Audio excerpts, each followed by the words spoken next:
الحمد لله الحمد لله رب العالمين، والصلاة والسلام على سيد المرسلين وعلى آله وأصحابه أجمعين، أما بعد. أعوذ بالله من الشيطان الرجيم، بسم الله الرحمن الرحيم. وإذ ابتلى إبراهيم ربه بكلمات فأتمهن قال إني جاعلك للناس إماما. وقال تعالى: تبارك الذي بيده الملك وهو على كل شيء قدير، الذي خلق الموت والحياة ليبلوكم أيكم أحسن عملا وهو العزيز الغفور. وقال النبي صلى الله عليه وسلم: الحج المبرور ليس له الجزاء إلا الجنة، أو كما قال النبي صلی اللہ علیہ وسلم. قرآن کریم کی چند آیت کریمہ تلاوت کی ہے اور آپ صلی اللہ علیہ وسلم کی ایک احادیث پڑھی ہے. اللہ تبارک و تعالی دونوں کی روشنی میں حق بات کہنے کی اور ہم سب کو اس پر عمل کی توفیق عطا فرمائے. چند باتیں عرض کرنی ہے، اور چونکہ یہ حج کا سیزن چل رہا ہے اور حج کے دنوں میں سیدنا حضرت ابراہیم علیہ السلام کا ذکر نہ ہو تو مناسب نہیں ہے. لہذا سب سے پہلے یہ بات عرض کرنی ہے کہ اللہ تبارک و تعالی نے اس کائنات کو کیوں بنایا، اس کائنات کے تخلیق کی وجہ کیا ہے. اللہ تبارک و تعالی نے پورے قرآن کریم میں اس بات کو کہیں ذکر نہیں کیا ہے کہ میں نے کائنات کیوں بنائی. اس کائنات کے تخلیق کا مقصد کیا ہے، پورے قرآن کریم میں اللہ تبارک و تعالی نے ایک لفظ بھی اس کے تعلق سے ذکر نہیں فرمایا ہے. اس کے بعد احادیث مبارکہ اٹھا کر دیکھیے تو احادیث مبارکہ میں جنہیں ہم اور آپ صحیح احادیث کہتے ہیں ان میں ان کا تذکرہ بالکل موجود نہیں ہے. ایک حدیث ملتی ہے لیکن وہ حدیث جو محدثین ہیں ان کے اصول پر کھری نہیں اترتی. انہوں نے جو ضوابط اور جو قاعدے بنائے ہیں اس قاعدے کے اعتبار سے وہ کمزور ہے، لیکن ان تمام کمزوریوں کے باوجود جو اس کے اندر موجود ہے وہ اتنی اہم ہے کہ تمام محدثین نے اور اسی طرح متکلمین نے ان تمام نے اس کو اپنی کتابوں میں جگہ دی ہے. وہ کیا ہے؟ حدیث قدسی ہے، یعنی آپ صلی اللہ علیہ وسلم کی بات نہیں ہے بلکہ اللہ تبارک و تعالی کی بات ہے، جس میں اللہ تبارک و تعالی اس بات کو ذکر فرما رہا ہے کہ میں نے کائنات کیوں بنائی، اس کائنات کے پیدا کرنے کے پیچھے مقصد کیا ہے. مقصد کیا بیان کیا اللہ تبارک و تعالی نے کہ کنت کنزا مخفیا، میں ایک چھپا ہوا خزانہ تھا. یعنی کائنات کے تخلیق سے پہلے بھی اللہ تبارک و تعالی کا وجود ہے. آگے فرمایا اللہ تبارک و تعالی نے فَأَحْبَبْتُ أَنْ أُعْرِفَ، تو میں نے یہ چاہا کہ میں جانا جاؤں، میں پہچانا جاؤں، میرا تعارف ہو. فَخَلَقْتُ الْخَلْقِ، تو میں نے کائنات کی تخلیق کی. کائنات کی تخلیق یہ اللہ تبارک و تعالی کا تعارف کرواتی ہے. قرآن کریم میں اس تعلق سے جا بجا آپ کو مضامین ملیں گے. جیسے سورہ غاشیہ ہے، اللہ تبارک و تعالی فرماتا ہے افلا ينظرون الى الابل كيف خلقت والى السماء كيف رفعت والى الجبال كيف نصبت والى الارض كيف سطحت. آگے فرمایا فذکر انما انت مذکر. اللہ فرما رہا ہے کہ اونٹ کو نہیں دیکھتے کہ اسے کیسے بنایا گیا ہے، آسمان کی بلندی نہیں دیکھتے پہاڑوں کا جماؤ نہیں دیکھتے؟ یعنی ان چیزوں میں اگر غور کرو، ان چیزوں کے اندر اگر تدبر کرو تو یہ بتلاتی ہیں کہ ان تمام کا بنانے والا کوئی موجود ہے۔ اسی طرح اللہ تبارک و تعالی نے اور بہت سے مقامات ہیں جہاں پر ان چیزوں میں غور و فکر کی ہمیں اور آپ کو کیا ہے ترغیب دی ہے، بلکہ ایک طرح سے حکم دیا ہے کہ کائنات کے خالق تک اگر پہنچنا ہے تو کائنات کے خالق نے جو چیزیں بنائی ہیں ان چیزوں میں غور و فکر کرو۔ سورہ ملک کے اندر اللہ تبارک و تعالیٰ کیا فرماتا ہے کہ آسمان کی طرف دیکھو، فرجع البصر، دوبارہ دیکھو، تبارہ دیکھو، چوبارہ دیکھو، یعنی بار بار دیکھو، اور دیکھ کر یہ بتلاؤ کہ اس کے اندر کہیں کوئی پھٹن، کہیں کوئی شغاف، کہیں کوئی ٹیڑھپن، کہیں کوئی کجی نظر آتی ہے۔ تو یہ کائنات جو ہے یہ اللہ تبارک و تعالیٰ کا پتہ بتلاتی ہے۔ اس احادیث مبارکہ میں جو حدیث قدسی ہے، اللہ تبارک و تعالیٰ فرماتا ہے کہ میں چھپا ہوا خزانہ تھا، میں نے یہ چاہا کہ میں جانا جاؤں تو میں نے کائنات کی تخلیق کی کہ جب اللہ تبارک و تعالیٰ نے کائنات کو بنا دیا، یہ کائنات بتلاتی ہے کہ ان کا بنانے والا کوئی موجود ہے۔ تو اب کوئی تو ہونا چاہیے جو پہچانے اللہ تبارک و تعالیٰ کو۔ اس کے لیے آدم علیہ السلام کی تخلیق کی گئی۔ اب سوال یہ ہے کہ آدم کی تخلیق کیوں کی گئی؟ کائنات کی تخلیق تو اس لیے ہوئی کہ لوگ اللہ کی کائنات کے ذریعے سے اللہ تبارک و تعالیٰ کو پہچانا جائے۔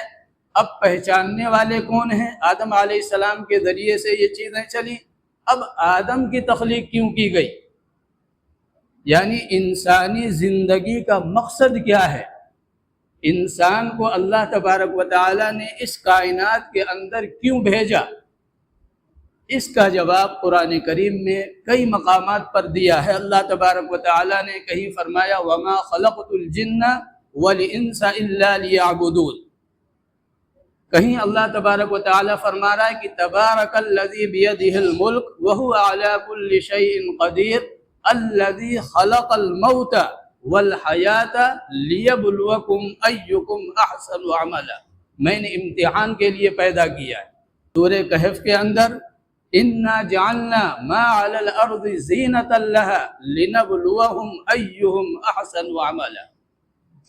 تو یہ اللہ نے جگہ جگہ اس بات کو ذکر فرمایا ہے کہ انسان کی تخلیق کا مقصد کیا ہے؟ وہ کیا ہے؟ امتحان۔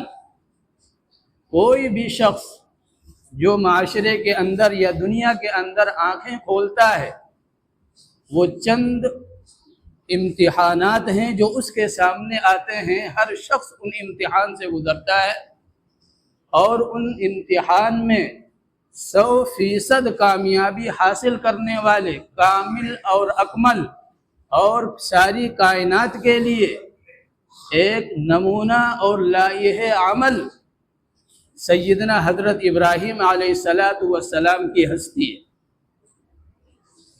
ان کی زندگی میں امتحانات در امتحانات ہیں، اور تمام امتحانات میں انہوں نے 100 میں سے 100 نمبر حاصل کیے ہیں۔ کہیں پر بھی ابراہیم علیہ السلام کے اندر کوئی پھسلن، کوئی لچک، کوئی لغزش کہیں نظر نہیں آتی۔ یہ کامل و اکمل انسان ہیں سیدنا حضرت ابراہیم علیہ السلام۔ اس لیے ان کے مقام اور مرتبے کو بسنے والے جتنے انسان ہیں اس کائنات کے اندر وہ سب جانتے ہیں۔ لہذا یہودیوں کا دعویٰ یہ ہے کہ ابراہیم ہمارے ہیں، نصرانیوں کا دعویٰ یہ ہے کہ ابراہیم ہمارے ہیں، اور امت محمدیہ کا دعویٰ یہ ہے کہ ابراہیم علیہ السلام ہمارے ہیں۔ قرآن نے فیصلہ کیا ما کان ابراہیم یہودیا ولا نصرانیا ولكن كان حنیفا مسلما وما كان من المشرکین۔ اللہ فرما رہا ہے کہ ابراہیم علیہ السلام نہ تو یہودی تھے اور نہ ہی نصرانی تھے، وہ کیا تھے؟ وہ ان تمام معبودان باطلہ سے کٹ کر اللہ کی طرف متوجہ ہونے والے، اللہ کے آگے سر جھکانے والے تھے۔ اور پھر آگے قرآن نے فرمایا ان اول الناس بابراہیم للذین اتبعوہ وہذا النبی والذین آمنوا۔ اللہ نے فرمایا کہ ابراہیم علیہ السلام سے مضبوط رشتہ اور تعلق رکھنے والے یہ نبی ہیں، یعنی محمد صلی اللہ علیہ وسلم، اور ان پر جو ایمان لانے والے ہیں یہ امت محمدیہ۔ اللہ فرما رہا ہے کہ حضرت ابراہیم علیہ السلام کی سب سے زیادہ حقدار ہے اس تعلق سے کہ وہ کہے کہ ابراہیم ہمارے۔ اب آپ دیکھیے کہ ابراہیم علیہ السلام کے زندگی میں جو امتحانات آئے ہیں وہ امتحانات کیا ہیں؟ سب سے پہلا امتحان جو ہر انسان کے سامنے آتا ہے وہ اس کے عقل و شعور کا ہے کہ کائنات کے اندر اس نے آنکھیں کھولی، وہ پیدا ہوا، عقل و شعور اس کے اندر آنا شروع ہوا، یہاں تک کہ جب جوانی کی دہلیز پر اس نے قدم رکھ دیا تو اب امتحان یہ ہے کہ جو اللہ نے عقل دی ہے، جو اللہ نے فہم دی ہے، جو فراست دی ہے، آیا ان کا استعمال کرتے ہوئے یہ خالق کائنات تک پہنچتا ہے یا نہیں پہنچتا ہے؟ اللہ کی معرفت حاصل کرتا ہے یا نہیں کرتا ہے؟ اللہ تک پہنچنا یہ عقل کا تقاضا ہے۔ اللہ تبارک و تعالیٰ نے انسان کو عقل دیا ہے، اس عقل کو استعمال کرتے ہوئے خالق کائنات تک پہنچے۔ اب اس کے پاس کسی نبی کی تعلیم ہو یا نہ ہو، لہذا یہ پہلا امتحان انسانوں کا ہے۔ لہذا یہاں پہلا امتحان جو اس دنیا میں ہر انسان کے سامنے آتا ہے وہ یہ ہے کہ جو اللہ نے عقل دی ہے، جو سمجھ دی ہے، جو فہم ہے، جو بصیرت ہے، اس کو صحیح استعمال کرتے ہوئے خالق کائنات کو پہچانے۔ اور یہ امتحان اس وقت اور زیادہ مشکل اور سخت ہو جاتا ہے جب معاشرے کے اندر کفر و شرک کی تاریکیاں تہ در تہ جمی ہوئی ہوں۔ اس اعتبار سے اب سیدنا حضرت ابراہیم علیہ السلام کو دیکھیے کہ حضرت ابراہیم علیہ السلام ایک ایسے معاشرے کے اندر آنکھیں کھول رہے ہیں جہاں گھر کے اندر بت بنایا جا رہا ہے، جہاں سیاسی اعتبار سے شرک ہے، جہاں معاشرتی اعتبار سے شرک ہے، جہاں چاند، سورج، ستارے ان تمام کی پرستش اور پوجا ہے۔ اب بتلائیے کتنا سخت، یعنی کہیں سے بھی روشنی نظر نہیں آ رہی ہے۔ گھر اگر دیکھا جائے تو گھر کے اندر بت بنے تیار ہیں، کھڑے ہیں۔ آزر کا کام ہی یہی ہے کہ وہ بتوں کو بناتے ہیں اور معاشرے کے اندر بیچتے ہیں اور اسی سے روزی روٹی چل رہی ہے۔ آپ باہر نکلیے تو بادشاہ سلامت موجود ہیں۔ نمرود صاحب یہ کہہ رہے ہیں کہ بھائی میں خدا ہوں، جو فرعون کا دعویٰ تھا، لہذا وہ ساری قوم کو اپنا غلام بنائے ہوئے ہیں اور وہ رب بنے بیٹھے ہیں۔ رہا مسئلہ چاند، سورج، ستاروں کا، تو قوم اس میں بھی لگی ہوئی ہے کہ بھائی یہ بڑا ہے، یہ چھوٹا ہے، یہ فلاں، یہ فلاں، سب، یعنی کہیں سے بھی روشنی نظر نہیں آ رہی ہے۔ ایسے ماحول میں سیدنا حضرت ابراہیم علیہ السلام کبھی بھی کفر و شرک کی طرف مائل نہیں ہوئے، ان تمام سے وہ بیزار رہے۔ انہوں نے کیا فرمایا؟ انی وجہت وجہی للذی فطر السماوات والارض حنیفا وما انا من المشرکین۔ دیکھو میری بات سنو، میں ستاروں کا پجاری ہوں، نہ سورج کا پجاری ہوں، نہ تارے کا پجاری ہوں، بلکہ جتنے بھی معبودان باطلہ ہیں میں ان تمام سے بیزار ہوں۔ میں نے اپنا چہرہ سورج بنانے والے کی طرف کر لیا، چاند بنانے والے کی طرف کر لیا، تارے بنانے والے کی طرف کر لیا، اس کائنات کی تخلیق کرنے والے کی طرف میں نے اپنا چہرہ کر لیا۔ ان صلاتی ونسکی ومحیای ومماتی للہ رب العالمین۔ یہ ابراہیم علیہ السلام کا اعلان ہے. یہ کب ہے؟ یہ ابھی جوانی میں، اس ماحول میں جہاں کفر و شرک بالکل پروان چڑھا ہوا ہے، کہیں پر بھی روشنی نظر نہیں آ رہی. لیکن ایک سلیم الفطرت بندہ، ایک صحیح العقل انسان ان تمام تاریکیوں میں بھی عقل کو صحیح استعمال کرتے ہوئے خالق حقیقی تک جا پہنچتا ہے. یہ پہلی کامیابی ابراہیم علیہ السلام کی جو قرآن میں اللہ تبارک و تعالی نے ذکر فرمائی. اس کے بعد اللہ تبارک و تعالی نے نبوت سے نوازا، آپ علیہ السلام نبی بنے. تو اب جب آدمی دوسرے امتحان میں اس وقت مبتلا ہوتا ہے یا آزمائش میں ڈالا جاتا ہے کہ بندے نے حق تلاش کر لیا، اللہ کو پہچان لیا، اب اس کے اندر استقامت ہے یا نہیں ہے. یہ استقامت کے اندر قیامت مضمر ہے. آپ دیکھیے معاشرے کے اندر کتنے لوگ ہیں جذباتی چیزیں یا یہ چیزیں آ کر 2 وقت نماز پڑھی، تیسرے ٹائم غائب ہو جاتے ہیں، یا ایک دن تہجد پڑھی اور 29 دن آرام سے سوتے ہیں. تو استقامت ضروری ہے کامیابی کے لیے، جس کو قرآن نے کہا ان الذین قالوا ربنا اللہ ثم استقاموا، یعنی جن لوگوں نے کہا کہ ہمارا رب اللہ ہے اور پھر اس پر جم گئے، یہ کامیابی ہے. لہذا اگلا جو آزمائش اور امتحان ابراہیم علیہ السلام پر آ رہا ہے وہ کیا ہے کہ آپ نے رب کو پہچان لیا، حقیقی مالک حقیقی تک جا پہنچے.